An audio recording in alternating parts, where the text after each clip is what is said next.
I think that was possibly the first thing on the stream. And I'm just letting people in, so behave, guys. Now you need to Skip be. ahead 2 minutes on replay. Skip ahead. All right, welcome everyone who is like just on the replay or on the stream. In 2 minutes, we are starting with rainbow trauma. So multicolored trauma this time. If you still have a couple of minutes, so make yourself comfortable. And I'm always saying whatever works for you. So getting a drink, getting something to cuddle, like I have a cat. Or funny toys. So whatever helps you to have like a nice time during the session. I would love you to put the camera on. This is not just because I like to actually see people, but it also gives us very valuable feedback how things land and how things land for you. So, and we don't mind if you are cooking or if you're walking the dog or if you're doing whatever is appropriate in front of the camera. That's completely fine. Life happens. So please do put your camera on. That would be lovely.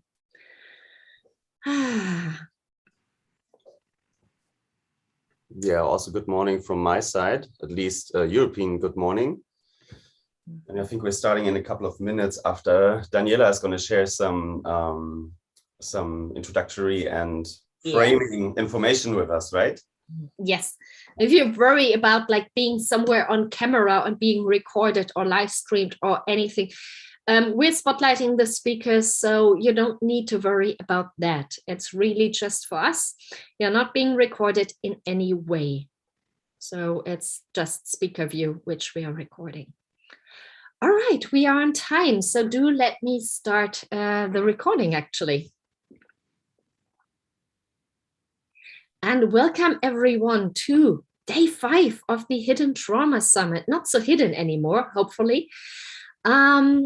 It's good to see you. It's lovely to see you. And we are having our session now with Florian Filzinger and rainbow trauma and the LGBTQ community. And before I'm introducing Florian, who is a very, very good friend of mine, do let me do some announcements. So first of all, welcome that you're here in the room. Then you're an all access pass holder and it's lovely to have you. It's not too late to share. So if you profit from what we are doing here and there's someone who would like this, please do share the link. Next week, it will be too late. And if you want to continue into education around trauma, please do check out our courses, which I will say more about in the end. Before we are starting, a few safety announcements.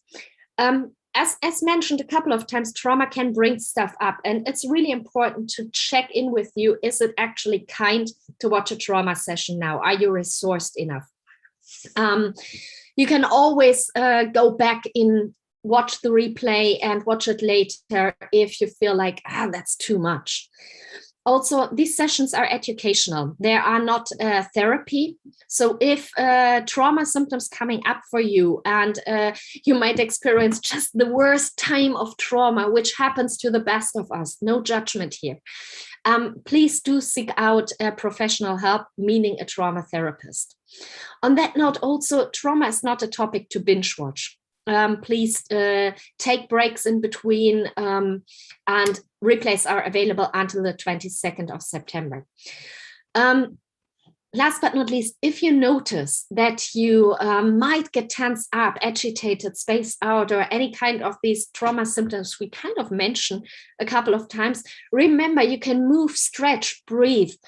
And we do encourage you. We do encourage you to actually move in front of the camera, stretch, don't hold back around this. And that being said, let me introduce Florian. Florian, I need to find your beautiful biography, which I have here. if I would have been better prepared. I'm working on less being perfectionist. So Florian works with elevating the body as a true resource of wisdom, joy, and depth. He works with the LGBTQ youth, where he specializes in trauma consciousness and creating healthy relationships with the body.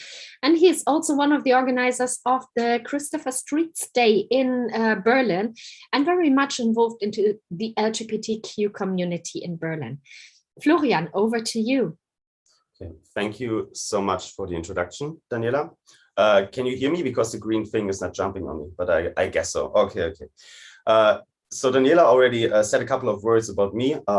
I studied somatics and I'm a somatic educator here in Berlin, which basically means that I'm getting into settings with people, into courses, classes, or research or education on like what our body actually is, besides a brain taxi, how Mark likes to call it. But also how the true connection to our bodies is changing the world, the way we are entering into the world. Meaning of that, if I am truly connected in my perspective, for sure, to myself and to the processes and also the trauma which are existing in me, I will step into the world differently and go into different relation and connection due to the fact that I want myself to be safe and I want myself to be healthy. And I would also wish this for the other people. This is why, and especially coming to the perspective of trauma for LGBTIQ, is that so often somatics and activism are intervened. And why people who are working in the somatic field, in the field of embodiment, are stepping into the world trying to make it better.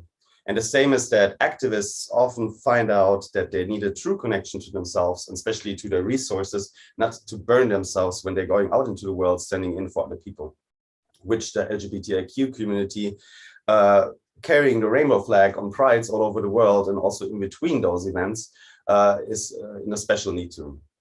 And also to my connection to the LGBTIQ community, not only organizing Berlin Pride, but also working with queer youth, but also queer settings overall. I'm myself a gay man, which means that my socialization, and which is a huge part with the trauma connection then, has been a bit different than the one of other people. And also having said this, I'm a man, I'm a gay man, so this talk is presented from my personal perspective. I cannot speak for all queers or all people that are finding themselves represented by the rainbow flag at all, but I can give some hints of the perspectives. And before we go into the more personal and experienced part of mine, I would like to tell you a couple of common parts of trauma, which are in connection with the LGBT community, specially presented. Because you have probably visited some other of the talks and you've heard about how many different kinds of trauma are out there. But when you are growing up in a world and you start identifying yourself as gay, lesbian, bisexual, transgender, there is another huge, trust me, huge package of trauma which might come on your way. It doesn't have to, but additional to everything what's out there already, you're going to face questioning life, questioning yourself, your body perspective, but also your role in society very differently. And especially in the role of your own family often, which is then often leading to a lot of early childhood trauma already.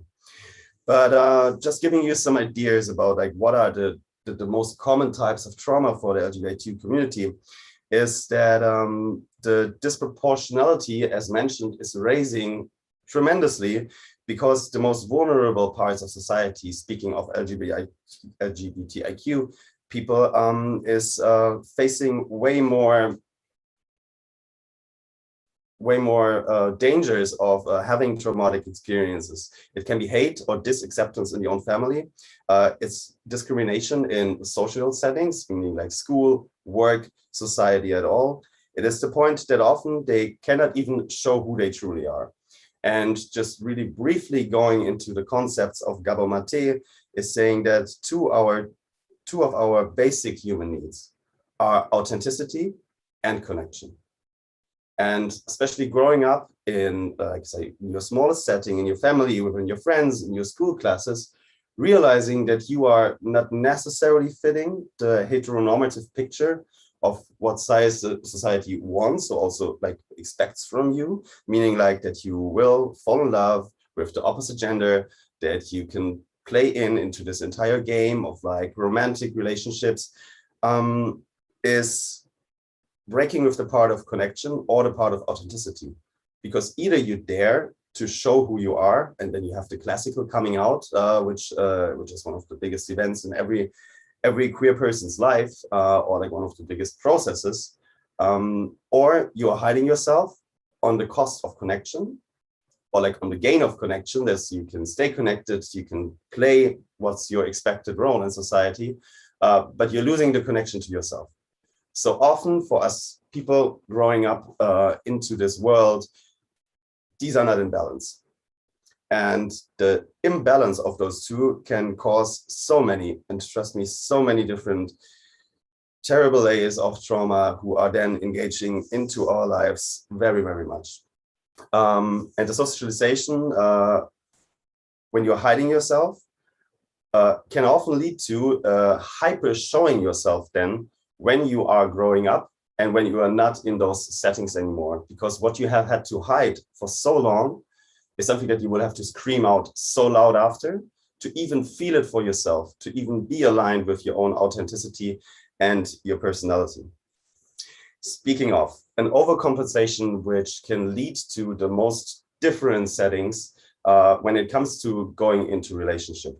I'm speaking now of a gay perspective because I have not lived in lesbian relationships, but especially in the urban areas, we are seeing the gay man being hypersocial, hypersexual, and hyperactive, and overcompensating what they might not have in their rural upcomings with very fast and very quick try to build as many connections as possible. And if you are looking into this, you might consider that this is not the most sustainable way of having relationships, because building up lasting relationships or true connection with other people is one of the main factors which might be healing for your trauma then in the end. So it's on a constant run of looking for something deeper, because you did not have the chance to build deep relationships in your youth. Often, and this is more research-based than my own experience, for lesbian couples, it is the different way around. They are trying to hold on to whatever comes their way so quickly and so tight that they're coming into like a trauma bonding, and the relationships also developed so healthy as they could in a normal setting without a trauma background.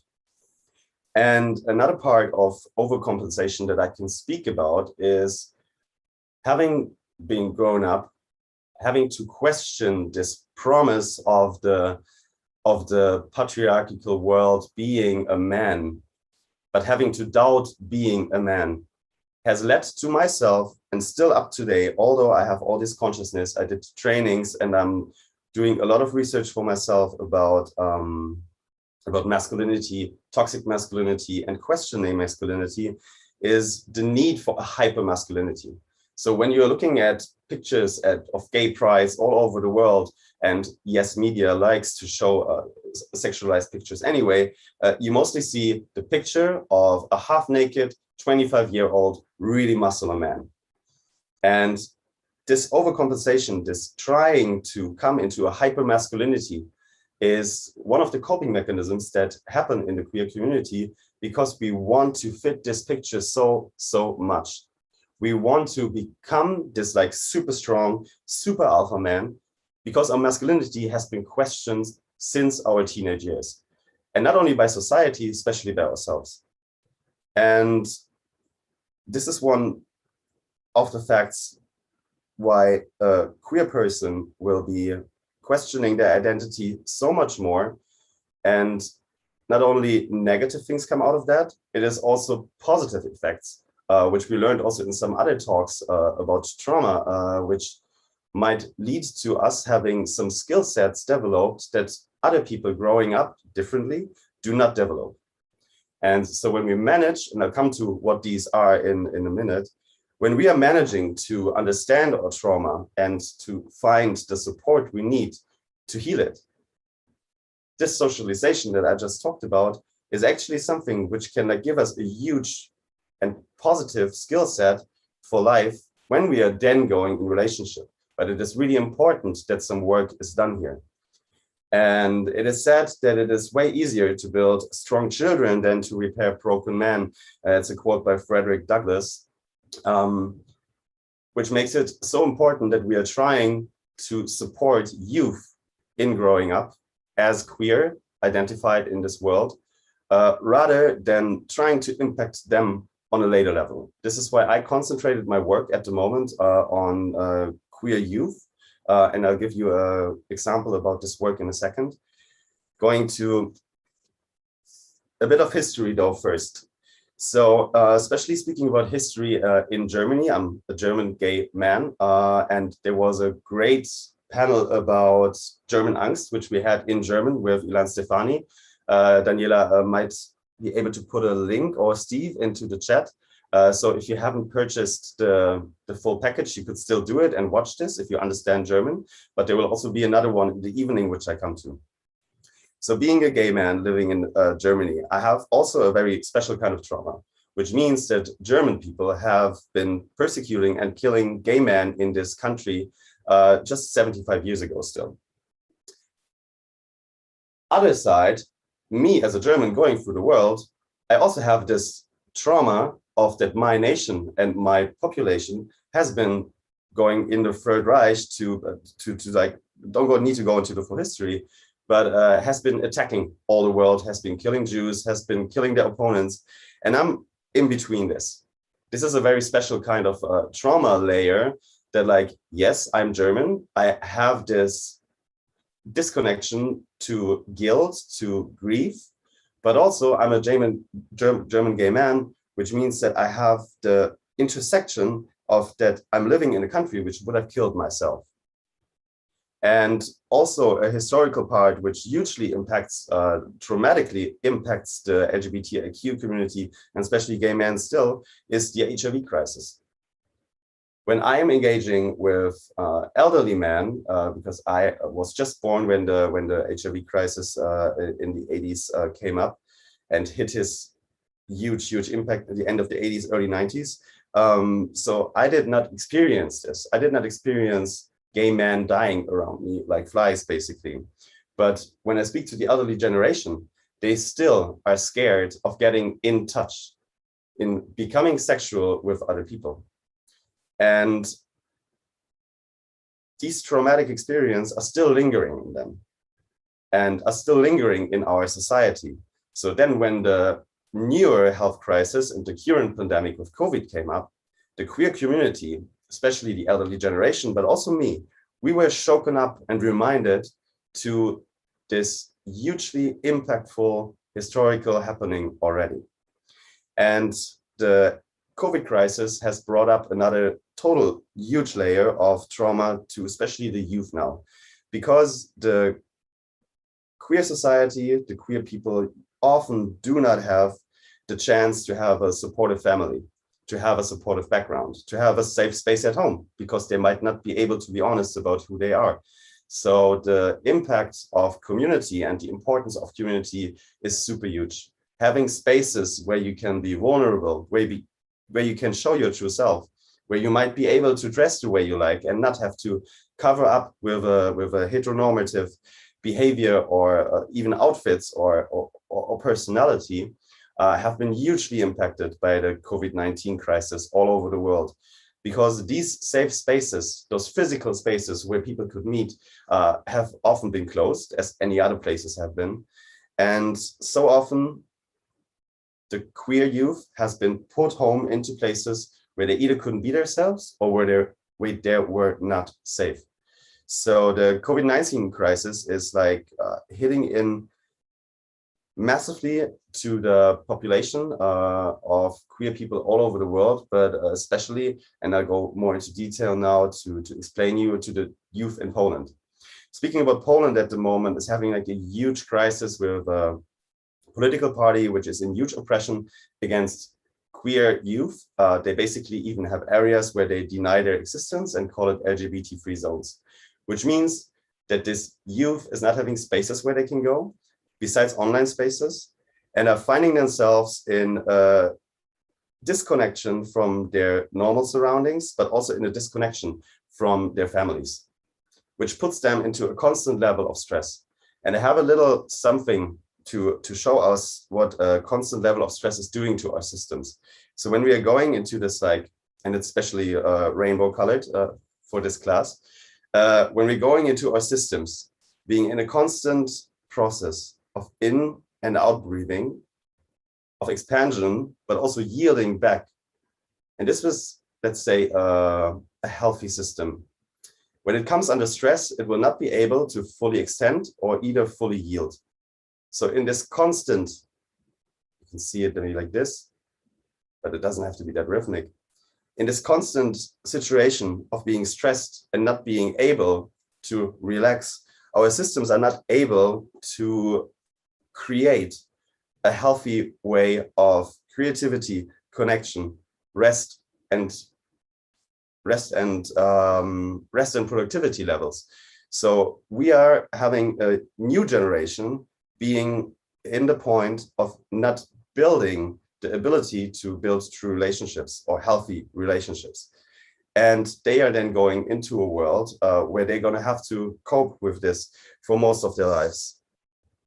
But not only the youth is impacted, also the elderly generation is still impacted. Actually, speaking of, queer elders live twice as much alone as straight people would do.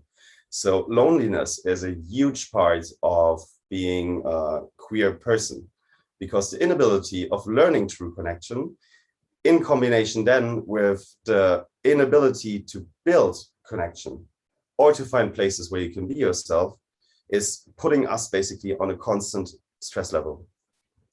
And this is why it is so important that we are building spaces where we can be not only with ourselves, but also where you can be vulnerable and learn about the backgrounds that we might have been growing up with. So, okay. See, 10 minutes, no stress. Yeah.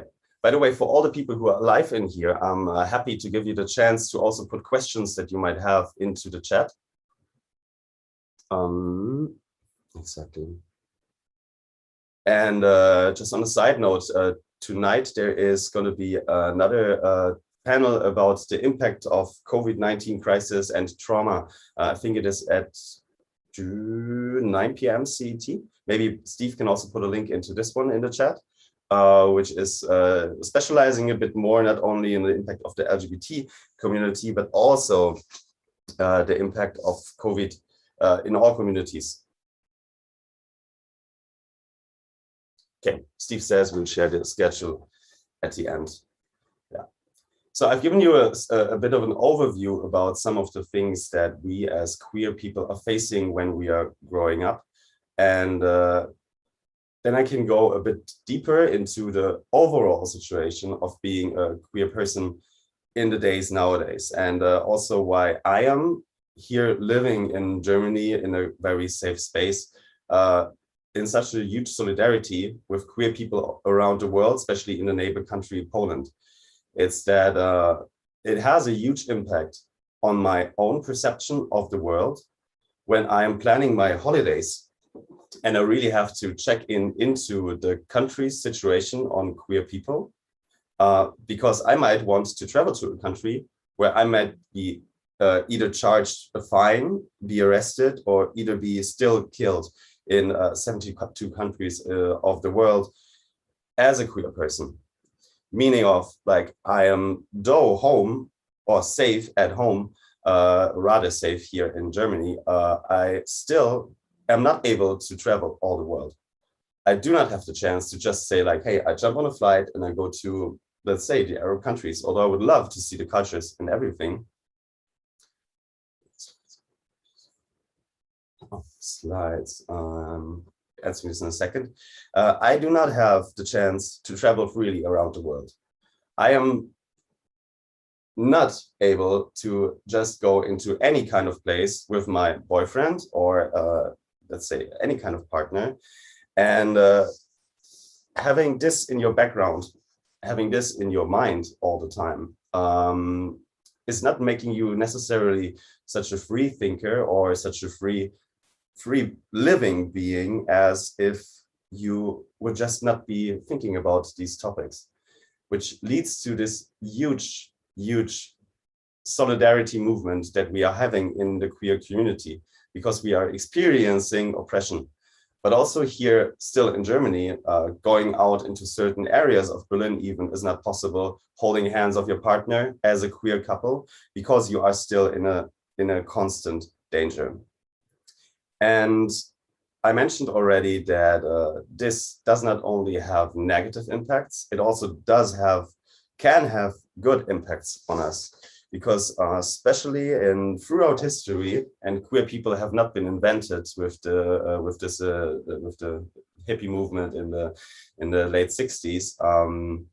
Queer people have been known also in indigenous societies, as they called it, with like two-spirited people. They have been known for being very well in childcare. They have been very well in healing.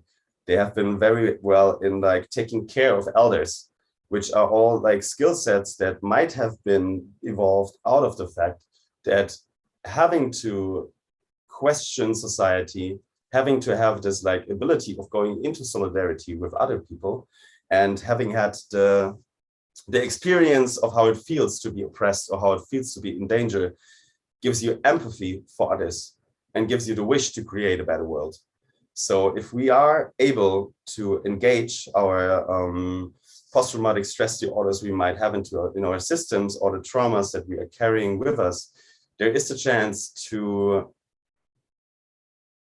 grow out of the trauma part and evolve into an impact on society, which has the chance to make it a bit more empathic, to make it more caring, and make it more understanding and accepting, not only for queer people, but also for all other people who might not fit this heteronormative, this expected picture by society. One great example also is that so many women have this one queer friend, this one gay friend who understands them as a man. And this is one of the outcomes, that having to question your masculinity at all, which love my brother, which he probably never had to do, is giving me a different perception of the world. And this is something that I most likely would not have developed if I would never have had to ask my identity or question my identity. And with saying all this, there is great research if you are looking it up later, because somebody asked for the slides of this presentation. And there is also the great movies, TED Talks, and all kinds of information for people who have not engaged with this yet. But one thing that I could give you on the way, and this appears to any kind of discriminative systems or oppressing systems, is that we should be very aware and awake, like how we are engaging with the world when we might be discriminating, also when we might be able to step up for people and be more supportive, rather than just witnessing something that is actually also for our systems not feeling wrong. And courage. So I'm trying to read the questions. No. Trauma sensitivity can not only be helpful in all kinds of movement settings, it also is really important to understand this when we are facing with the younger generation, and that we are having awareness for them, and also that we are listening to them.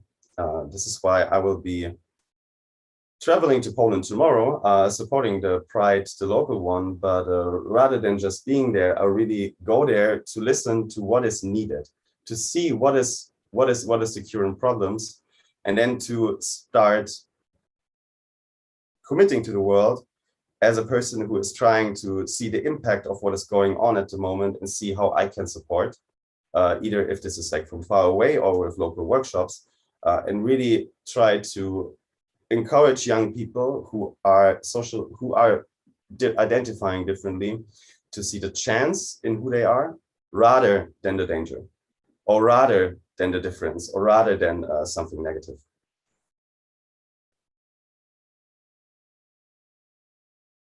I think we can check for more questions. Yeah.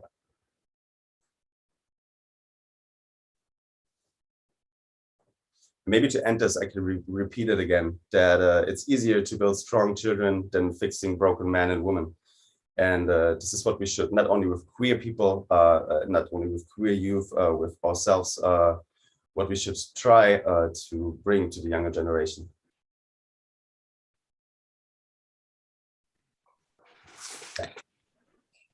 Thank you so much. That's beautiful words to end.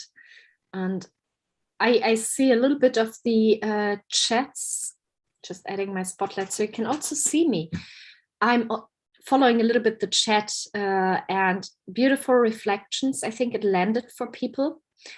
And one thing which comes up for me is listening. The ability to listen is a sign of trauma healing.